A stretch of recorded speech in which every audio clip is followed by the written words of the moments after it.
Hello everyone, Cubethebube back with another video. Today I will be teaching you how to use the SmartRider. So there are two things that it will ask you to do: add value or buy a SmartRider. So when you press buy a SmartRider, it will just give it to you. But you need to pay on that. But today I'll be adding value to my SmartRider so you can see how it goes. So look, inside SmartRider there's a cancel button. It'll tell you the date and time. Oh, 444. Okay, that's very un-Chinese. Okay, play SmartRider here. Transaction cancelled. What are you talking about, man? Okay, good. Again. So it can be very glitchy.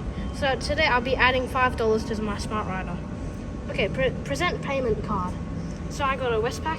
I'll just pay. And then I paid. So it says adding. New SmartRider balance. And would you like a receipt? I would say yes, or you can say no. Printing receipt. So look, it will be over here. And then the receipt, you can take it out. Don't forget to take out your SmartRider. And yeah, that's about it. Thank you for watching this short video. Make sure to subscribe to my channel, like, share, comment. Subscribe to Post Train and Bus. Follow my Instagram. Subscribe to Julian Transport 91 and Owen Aviation and Post Train and Bus. Bye bye.